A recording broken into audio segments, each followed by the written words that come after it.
शदीद सर्दी आ गई और घरेलू खवातीन को नहीं मिले हैं ऐसे हैक्स और टोटके जिससे वो बहुत सारी एनर्जी भी सेव कर सकेंगी और अपना बहुत सारा कीमती टाइम भी सेव कर सकेंगी, साथ साथ बचा सकेंगी अपने बहुत सारे पैसे। क्या आप भी घर के कामों में विंटर्स के लिए और बच्चों की केयर करते करते बहुत सारे ऐसे काम हैं जिनको टाइम नहीं दे पाती, और कुछ बच्चों की बीमारी ऐसी होती है विंटर में घर को मेंटेन करना मुश्किल लगता है। अस्सलामुअलैकुम and welcome back. I hope you are doing really well. आज का व्लॉग जी विंटर हैक्स के बारे में है। बहुत सारी ऐसी लेडीज़ हैं जो कि विंटर हैक्स को जानना चाहती हैं, कौन से ऐसे क्विक से स्टाइल हैं जिनसे आप जो है बहुत सारे टाइम अपना सेव कर सकेंगी, अपनी एनर्जी को बचा सकेंगी और अपने पैसे भी सेव कर सकेंगी। तो यहाँ पर जी जितने भी हमारे बेड होती हैं उन पर रिक्वायरमेंट होती है बेडशीट्स की, लेकिन इतनी हैवी बेडशीट्स और विंटर की बेडशीट्स तो बहुत ही ज़्यादा एक्सपेंसिव होती हैं। इसकी जगह पर आपके घर में जितने भी एसी ब्लैंकेट होते हैं जो थिन होते हैं, थोड़े से उनकी क्वालिटी मैंने आपको शो करवा दी है, इस टाइप के होते। तो ये मेरे पास 2 थे ब्लैंकेट, इनको मैंने मिड से स्टिच करा के एक बेडशीट बना ली है और सेम इन द केस उसके पिलो कवर भी बना लिए। तो मेरे पास इतनी प्यारी सी कूजी और वार्म सी बेडशीट रेडी हो गई, इसे भी सेव हुए और टाइम भी। साथ ही मैं एक और हैक आपके साथ शेयर करती हूँ। अक्सर हमारे पास जितने भी स्वेटर्स होते हैं या कोई जर्सी वगैरह हो गई तो उस पर इस तरह से बुर आ जाती है। लिंट को रिमूव करना थोड़ा सा मुश्किल लगता है, लेकिन इसका हैक बहुत ही ज़बरदस्त है। जहाँ पर भी जिस एरिया पर स्वेटर पर बुराई हो, सिंपल आपने कोई भी सेफ्टी या रेज़र ले लेना है और उसको इस तरह से जो है वो एंगल से ज़रा टेढ़ा करके आपने लगाना है, तो जितनी भी बुर होगी वो सारी कलेक्ट हो जाती है। लेकिन इसका ये फ्लॉ होता है कि इसके बाद जो स्किन होती है, जो जर्सी की अपनी शाइन होती है, वो ख़त्म हो जाती है, क्योंकि कुछ छोटा छोटा रुआं होता है जो कि रह जाता है। अक्सर ये वाला हैक तो जानते हैं, लेकिन उस रुएं को रिमूव करने के लिए बहुत ही ज़बरदस्त सा हैक है। आपके पास अगर कोई भी लिंट रिमूवर है जिससे पेट्स के हेयर वगैरह कलेक्ट करते हैं, जो कि रोलर में इस तरह मेरे पास अवेलेबल है, वो आप इसके ऊपर एक दफ़ा चला लेंगे, जो रह गया होगा रुआं वो भी निकल जाएगा और जर्सी और स्वेटर की शाइन जो है वो सेम एज इट इज़ रहेगी। रेज़र लगाने से जो अजीब सा खुरदरापन आ जाता है उसमें, वो बिल्कुल भी चला जाएगा। इन केस कि अगर आपके पास ये वाला रोलर नहीं है जो कि इस तरह से शीट्स के साथ आता है, और काफ़ी ज़्यादा इसमें शीट्स होती हैं और ये बहुत अच्छा है डस्ट कलेक्ट करने के लिए भी। और अगर आपके पास ये अवेलेबल ना हो तो सिंपल आपके पास इस तरह से ये सेलो टेप होती है अवेलेबल, और थोड़ी सी जो हमारे पास वाइट सेलो टेप होती है उसको आपने इस तरह से अप्लाई कर लेना है, सेम इन द केस कि जैसे हम वैक्स वगैरह के लिए अप्लाई करते हैं। लगाकर इसको रिमूव कर लेंगे तो जो छोटा छोटा रुआं होता है जो ब्लेड के साथ उतरा था, खुरदरापन क्रिएट किया था, वो उतर जाएगा।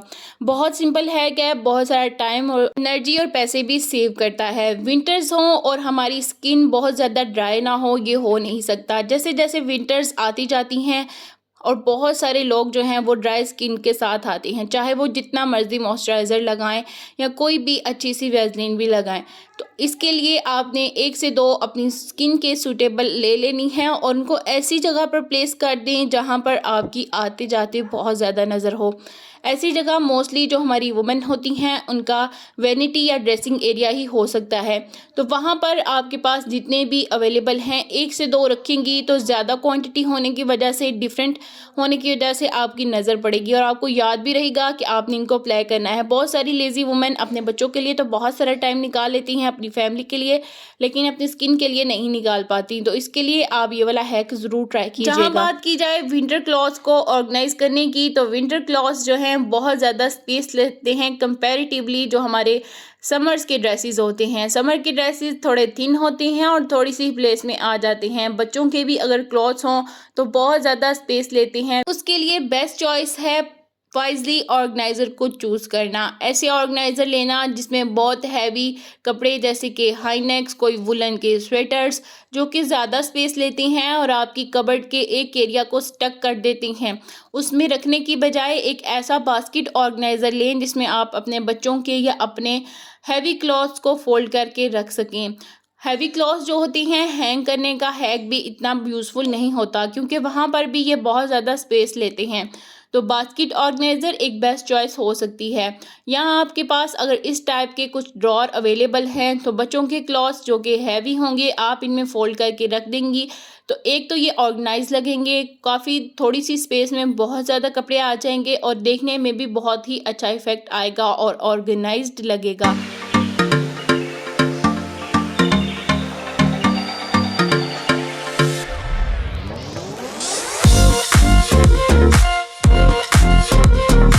तरह से आप अपनी वार्डरोब के अंदर बहुत ज़्यादा स्पेस भी बचा सकेंगी और बहुत ज़्यादा क्लटर भी आपको नज़र नहीं आएगा।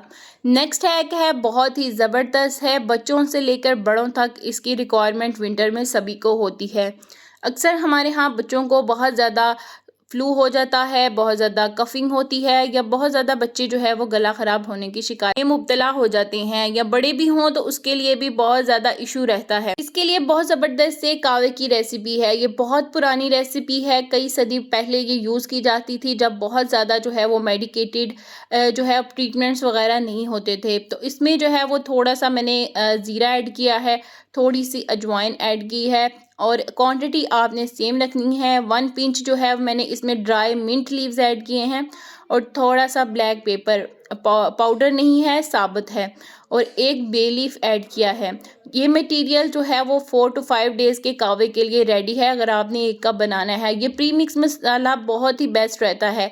प्री मिक्स बना कर रखेंगे तो इंस्टेंटली आपको एक एक चीज़ को नहीं निकालना पड़ेगा, आपको बस उसी बॉक्स को लेना है जिसमें आपने प्री मिक्स बना के रखा हुआ है और आपको इसको पानी में ऐड कर देना है।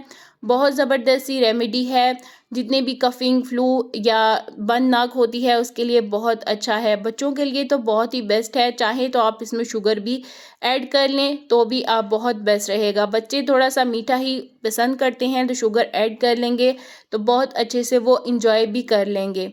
इनिशियल स्टेजेस की कोई भी डिजीज़ हो तो उसके लिए बेस्ट है। इससे बहुत सारे पैसे भी आपके सेव होते हैं, डॉक्टर्स के पास जाने का टाइम भी सेव होता है। तो है ना ज़बरदस्त सी टिप, ट्राई ज़रूर कीजिएगा।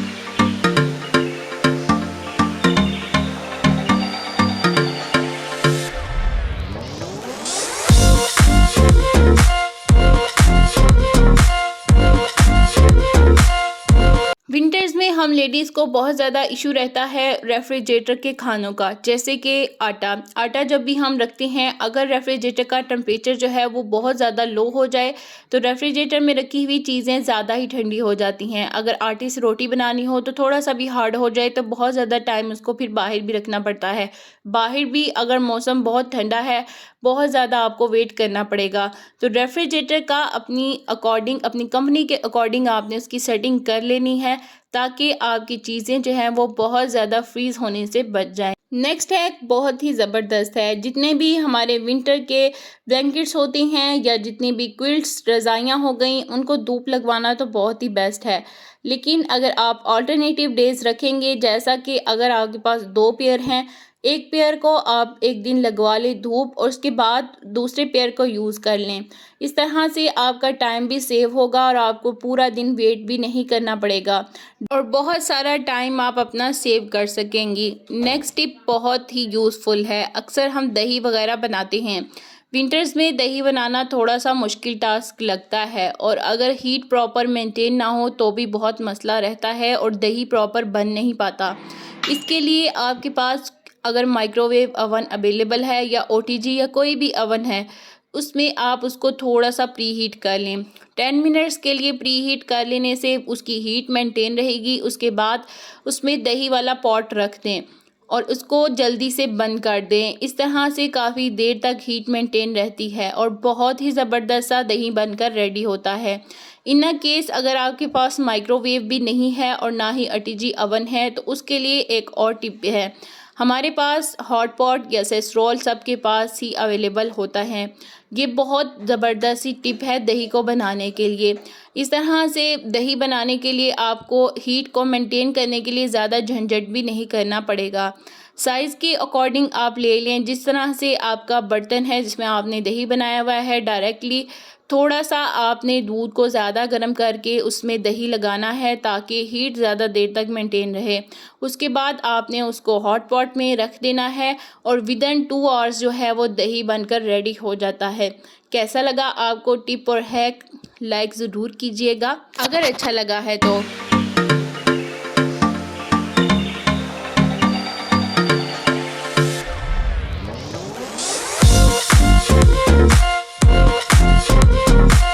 और अगर आप इन दोनों आइडियाज़ को भी यूज़ नहीं करना चाहते तो अगर आपके पास कोई भी मिट्टी का पॉट है उसको यूज़ कर सकते हैं आप दही बनाने के लिए। मिट्टी का पॉट आपको पता है काफ़ी देर तक कैपेसिटी रखता है हीट को मेंटेन करने की, और बहुत ही जल्दी बहुत अच्छा गाढ़ा दही बनकर रेडी हो जाता है। नेक्स्ट टिप और हैक है किचन को विंटर्स में क्लीन करना, उसकी ऑयलनेस को ख़त्म करना और चिपचिपाहट से बचना थोड़ा सा मुश्किल लगता है, लेकिन मैं इसके लिए क्या करती हूँ कि जितना भी हमारा फ्लोर होता है जिस पर ऑयल के वगैरह के स्टेन आ जाते हैं, उसके लिए केटल में पानी जितना भी गर्म हुआ हो, अगर केटल में भी नहीं है तो आप सॉसपैन में भी इजीली आप गर्म करके जो आप मोप यूज़ करती हैं उसमें थोड़ा सा आपने जिससे बर्तन वॉश करते हैं लिक्विड का एक ड्रॉप डाल देना है, और उसके बाद उस गर्म पानी से आप अपने फ्लोर को क्लीन करेंगी। जितने भी ऑयल वगैरह के स्टेन होंगे बहुत इजीली चले जाएंगे। समर्स में तो हीट होती है फ्लोर पर, तो इजीली ऐसे ही वाइप आउट करने से ही चले जाते हैं। स्पेशली किचन में खाना वगैरह बनता है तो ऑयल के स्टेन फ्लोर पर भी काफ़ी अच्छे से रह जाते हैं, तो इसके लिए भी गर्म पानी और डिश लिक्विड का यूज़ बहुत ही बेस्ट है, बहुत ही अच्छे से क्लीनिनेस हो जाती है। विंटर्स हो और हर घर में पॉपकॉर्न ना बने और बच्चों वाले घर में ये हो नहीं सकता, लेकिन ये पॉपकॉर्न वाले जो दाने होते हैं ये बहुत जल्दी सोगी हो जाते हैं और जल्दी से ये पॉपअप नहीं हो पाते। इसके लिए आप इसको अगर एयर टाइट भी करेंगे तो भी सोगी हो जाते हैं और कीड़ा भी बहुत जल्दी इसको लग जाता है। इसके लिए कोई भी आप जो है तेज़पात, बे लीफ का या फिर दालचीनी का एक टुकड़ा उस कंटेनर में रख दें। अगर एयर टाइट नहीं भी है तो भी ये सोगी भी नहीं होगा और ना ही इसमें कीड़ा लगेगा। किसी ऐसी जगह पर रखें जहाँ पर ज़्यादा हाइट हो, क्योंकि आंट्स वगैरह यहाँ तक जो है इजीली नहीं जा पाती और इस तरह से ये बहुत अच्छे से पॉपअप होंगे। ये थी आज की video. I hope you like. Thanks for watching. अल्लाह हाफ़िज़।